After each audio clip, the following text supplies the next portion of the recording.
안녕하세요. 해피트리 TV에 오신 것을 환영합니다. 재미있는 프로그램이 많이 준비되어 있어요. 야호! 준우의 우리 일기 해외 간다. 21번째 이야기 독일 여행 너무 1편 기대돼. 준우의 첫 번째 넓은 세계. 준우는 아침부터 가슴이 두근거렸습니다. 오늘은 독일에 가는 날, 난생 처음 해외여행이었습니다. 인천공항은 사람들로 북적였지만 준우의 눈에는 모든 것이 반짝이는 미지의 세계 입구처럼 보였습니다. 길고 긴 비행기를 타기 위해 아빠 옆자리에 앉았습니다. 9시간은 좋게 가야 해, 준우야. 아빠의 말에 준우는 살짝 겁이 났습니다. 9시간 동안 뭘 해야 할까요? 잠시 후 환하게 웃는 승무원 누나가 준우에게 다가왔습니다. 꼬마 손님, 이거 한번 풀어볼래요? 시간이 금방 갈 거예요. 준우는 멋진 우주선 그림이 그려진 두꺼운 퍼즐책을 받았습니다. 수학 문제도 아니고 국어 문제도 아닌 이상한 미로 찾기, 숨은 그림 찾기. 준우는 시간 가는 줄 모르고 푹 빠져들었습니다.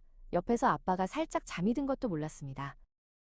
우리는 이제 네덜란드 암스테르담에 도착했단다. 엄마의 목소리에 준우는 눈을 번쩍 떴습니다. 한승구역은 비행기만큼이나 넓고 복잡했습니다. 사람들의 키가 유난히 크고 말소리가 이상하게 들렸습니다.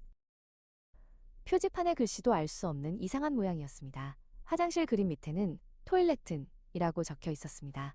이 먼 곳까지 왔는데도 또 다른 비행기를 타야 한다는 사실이 신기했습니다. 드디어 독일 함부르크로 가는 작은 비행기에 올랐습니다. 짧은 비행이었지만 준우는 낯선 공기와 피곤함에 꾸벅꾸벅 졸았습니다. 아빠가 털 담요를 덮어주었습니다. 함부르크 공항에 도착해 비행기 문을 열고 밖으로 나섰을 때 준우는 깜짝 놀랐습니다. 공기 냄새가 달랐습니다. 축축하고 차가운 아주 새로운 냄새였습니다. 엄마는 코트를 여몄습니다. 렌터카를 타고 호텔로 가는 길, 준우는 창밖을 놓치지 않았습니다. 길고 뾰족한 지붕의 집들, 이상하게 생긴 노란색 자동차, 그리고 모두가 질서를 지키며 조용히 운전하는 모습이 신기했습니다. 호텔방 창문으로 내려다본 함부르크의 밤은 고요했습니다. 준우는 오늘 하루 동안 비행기를 2번이나 타고 다른 나라의 언어를 듣고 새로운 냄새를 맡았습니다. 세상은 정말 넓었습니다. 그리고 내일은 더 넓어질 것입니다. 준우의 일기 22번째 이야기 독일 여행 2편 준우의 용감한 사과 미션. 준우의 독일 여행 둘째 날 아침이었어요. 오늘은 배가 오가는 커다란 항구 도시 함부르크에 왔지요. 아침 일찍 예쁜 붉은 벽돌 건물들이 가득한 리베크라는 도시를 구경하고 다시 함부르크로 돌아왔어요. 준우와 엄마는 시장 근처 커피숍 야외 테이블에 앉아 따뜻한 코코아를 마셨습니다. 와, 여기 시장 냄새가 난다. 준우가 킁킁거리며 말했어요. 아빠가 씩 웃으며 준우를 바라봤어요. 준우야, 이제 우리 시장에 가기 전에 중요한 미션을 하나 해볼까? 아빠는 마치 비밀 작전을 말하듯 목소리를 낮췄어요. 아빠가 테이블 위에 놓인 사과 하나를 가리켰어요. 이거 말고 시장에서 제일 빨갛고 싱싱한 사과 하나를 사오는 거야. 혼자서 말이야. 준우의 얼굴이 갑자기 굳어졌어요. 혼자서? 시장은 사람들이 아주 많고 시끄러운데 준우는 겁이 났습니다.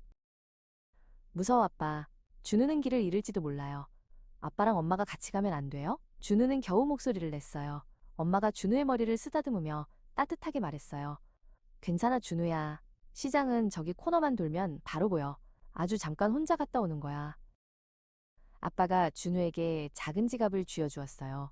용기 내는 건 엄청 멋진 일이야, 준우. 만약 힘들면 언제든 돌아와도 괜찮아. 하지만 한번 해보는 거야. 준우는 꿀꺽침을 삼키고 천천히 자리에서 일어났어요. 이제 정말 혼자 가는 거예요. 준우가 코너를 돌아 시장 쪽으로 걸어가는 순간 엄마와 아빠도 조심스럽게 자리에서 일어났어요. 너무 멀리 가진 못하게 해요. 엄마가 속삭였어요. 아빠는 고개를 끄덕이며 준우가 보이지 않게 건물 뒤에 숨어 살금살금 뒤따랐습니다. 시장 입구에 도착한 준우는 잠시 멈춰섰어요. 와, 정말 사람들이 많다. 준우는 가슴이 두근거렸지만 깊은 숨을 크게 들이마셨어요. 그리고 제일 눈에 띄는 빨간 사과들이 보석처럼 빛나는 과일 가게를 향해 걸어갔어요. 준우는 용기를 내어 가게 아저씨에게 손가락으로 빨간 사과 하나를 가리켰어요. 이거 하나만 주세요. 아저씨는 준우의 용감한 모습에 활짝 웃으며 사과를 건네주었어요. 지갑에서 동전을 꺼내는 준우의 손은 이제 떨리지 않았어요. 미션 성공. 준우는 세상에서 가장 소중한 보물이라도 든 것처럼 사과를 꼭 껴안고 커피숍으로 달려갔어요. 뒤에서 몰래 따라오던 엄마와 아빠는 준우가 너무 신나서 달려오는 바람에 재빨리 건물 뒤로 다시 숨어야 했답니다. 성공. 준우가 혼자서 사왔어요. 준우는 씩씩하게 외치며 아빠에게 방금 사온 사과를 보여주었어요. 아빠와 엄마는 박수를 짝짝 쳤어요. 준우는 아까의 두려움은 완전히 사라지고 세상에서 가장 용감하고 뿌듯한 사람이 된 것처럼 어깨를 으쓱였답니다. 준우의 일기 23번째 이야기 독일 여행 3편 준우와 타박 마에스터 할아버지. 준우는 독일 여행 3번째 날 아빠의 버킷리스트를 따라 함부르크 근처 시골 마을에 왔어요. 와, 아빠. 여긴 그냥 예쁜 시골집 같아요. 조용하고 평화로운 마을이었지만 아빠는 이 집안에 아주 특별한 비밀이 있다고 했죠. 이 평범한 시골집은 사실 아빠가 꼭 보고 싶어 하던 시가담배를 만드는 공장이었어요. 아빠는 신나서 준우에게 속삭였죠. 준우야, 이 집 지하에는 축구장만 한 커다란 동굴이 숨어 있대. 공장 로비에 들어서자 하얀 수염의 친절한 할아버지 한 분이 준우를 맞아주었어요. 이분은 바로 시가담배를 만드는 최고장인 타박 마에스터 클라우스 할아버지였죠. 할아버지는 따뜻하게 웃으며 준우에게 독일어로 인사했어요. 엄마와 아빠는 드디어 꿈에 그리던 지하 동굴 견학을 가야 했어요. 지하 동굴은 너무 깊고 1시간이 넘게 걸린대. 준우는 여기서 클라우스 할아버지와 함께 기다릴 수 있을까? 아빠가 준우에게 조심스럽게 물었어요. 준우는 낯선 곳에 혼자 남는 게 조금 무서웠어요. 이 할아버지랑 뭘 해야 하지? 할아버지 말도 못 알아듣겠는데. 하지만 아빠는 할아버지의 말을 통역해 주었죠. 할아버지가 준우에게 재미있는 이야기를 들려주고 싶대. 준우랑 친구하고 싶대. 괜찮겠니? 할아버지는 아주 부드러운 목소리로 슐루스 슐러스 하며 웃고 계셨어요. 준우는 숨을 크게 쉬고 용기를 냈어요. 괜찮아, 아빠 친구니까 나쁜 할아버지가 아닐 거야. 네, 좋아요. 클라우스 할아버지, 저랑 친구예요. 엄마와 아빠가 지하로 내려가자 준우와 클라우스 할아버지는 단짝 친구가 되었어요. 할아버지는 로비 구석에 있는 작은 나무 의자에 준우를 앉히고는 신기한 손짓으로 재미있는 이야기를 들려주셨죠. 준우는 비록 독일어를 다 알아듣지는 못했지만 할아버지의 표정만 봐도 재미있었어요. 할아버지는 주머니에서 맛있는 사탕이랑 달콤한 초콜릿도 꺼내주셨어요. 알록달록 반짝반짝. 준우는 할아버지가 주는 간식을 오물오물 먹으며 독일에 와서 만난 첫 친구와 행복한 시간을 보냈죠. 1시간이 훌쩍 지나고 지하 견학을 마친 엄마와 아빠가 돌아왔어요. 준우야, 혼자 잘 있었어? 엄마 아빠는 로비에서 사탕을 먹으며 키득거리고 있는 준우와 할아버지를 보고 깜짝 놀랐답니다. 둘은 마치 오래된 친구 같았거든요.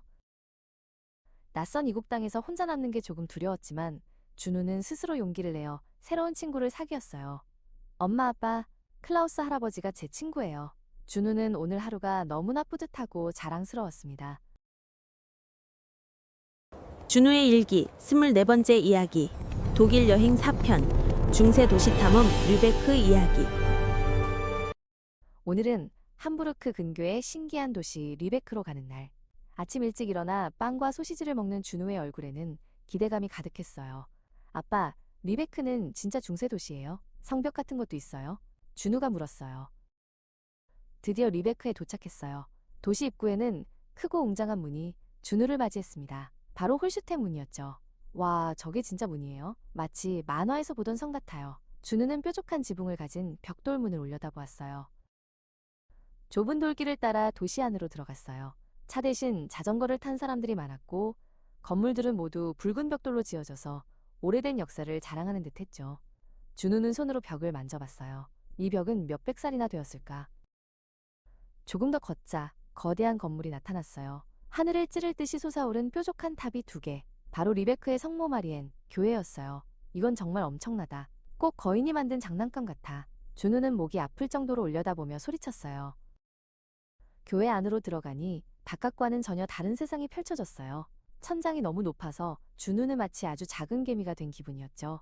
스테인드 글라스 창문으로 들어오는 오색 빛깔이 바닥에 아름다운 그림을 그리고 있었어요. 빛나는 교회에서 나와 잠시 쉬는데 아빠가 준우에게 속삭였어요.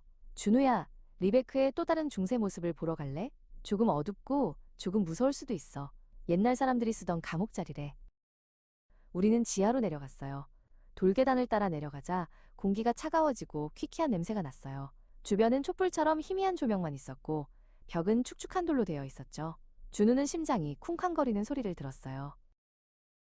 어두운 방에는 녹슨 쇠사슬이 벽에 매달려 있었어요. 준우는 숨을 멈추고 쳐다봤죠. 와, 옛날 중세 기사들이 진짜 여기 있었을까? 아니면 장난꾸러기 도둑들이? 준우는 상상의 나래를 펼쳤지만 금세 무서워져서 아빠를 꼭 잡았어요. 캄캄한 지하를 벗어나 다시 햇빛 아래로 나오자 준우는 안심했어요. 햇살이 이렇게 밝고 따뜻하다니. 휴, 중세 사람들은 무서운 곳에도 살았군요. 아까는 괴물 나올 뻔했어요. 준우는 중세시대가 마냥 멋지기만 한 곳이 아니라는 것을 깨달았어요. 리베크에서의 멋진 하루를 마무리하며 준우는 독일의 명물인 마지펜으로 만든 작은 기념품을 샀어요. 달콤한 아몬드 향과 함께 준우의 마음속에는 웅장함과 약간의 오싹함이 섞인 중세 도시 리베크의 기억이 가득 채워졌습니다. 준우의 일기 25번째 이야기 독일 여행 5편 구름 위에서 찾은 용기. 드디어 독일 여행이 끝났다. 준우와 아빠는 아주 커다란 비행기를 타고 집으로 돌아가는 길이었다. 창밖은 온통 깜깜했고 엔진 소리만 웅웅거렸다. 준우는 안전벨트를 꼭 매고 창문에 기대어 속삭였다. 아빠, 우리 언제쯤 도착해? 천안은 아직 멀었어? 아빠가 준우의 머리를 쓰다듬으며 대답했다. 응, 조금만 더 자면 도착할 거야. 아직 구름 위를 한참 날아가고 있으니까. 준우야, 이번 독일 여행 재미있었니? 준우는 눈을 반짝이며 말했다. 뮌헨성도 멋있었고 엄청 커다란 프레첼도 맛있었어. 그런데 아빠, 비행기에서 보면 왜 이렇게 모든 게 작아 보여? 아빠는 빙긋 웃었다. 아빠도 처음 해외 출장을 갔을 때 그 생각이 들었단다. 이렇게 높이 올라오니 세상 모든 것이 다르게 느껴졌지. 오늘은 아빠가 아빠 나이 30살 때 겪었던 이야기를 하나 해줄까? 준우는 얼른 고개를 끄덕였다. 좋아요. 아빠 30살 때 이야기. 아빠는 창밖의 구름을 한번 바라보았다. 그때가 아빠 첫 해외 출장이었어. 아빠는 회사 일 때문에 머릿속이 아주 복잡했고 걱정이 구름처럼 가득했단다. 회사에서 맡긴 큰 프로젝트가 있었는데 혹시라도 잘 안 될까봐, 아빠가 실수할까봐 너무 무서웠지. 마치 세상의 모든 걱정을 이 작은 아빠 혼자 짊어지고 있는 기분이었어. 아빠는 잠시 숨을 고르더니 이야기를 이었다. 돌아오는 비행기에서 아빠는 네가 지금 보는 것처럼 창밖 구름을 하염없이 바라봤단다. 끝없이 펼쳐진 하얗고 폭신한 구름들을 말이야. 구름은 정말 넓었지. 갑자기 그런 생각이 들었어. 와, 이 넓고 넓은 세상에서 나는 아주 작은 대한민국, 그 중에서도 작은 도시 천안의 작은 회사에서 일하는 사람인데 내가 이렇게 큰 비행기를 타고 구름 위에 있는데 왜 내 작은 걱정이 세상 걱정을 다 짊어진 것처럼 느껴질까? 그때 깨달았단다. 모든 것이 마음먹기에 달려있다는 것을. 아빠는 갑자기 용기가 생겼어. 준우는 고개를 끄덕이며 아빠의 품에 살짝 기댔다. 아, 아빠 마음이 구름처럼 커져서 걱정은 작아진 거구나. 아빠는 준우를 꼭 안아주었다. 이제 준우도 아빠도 평화로운 마음으로 천안으로 돌아갈 수 있었다.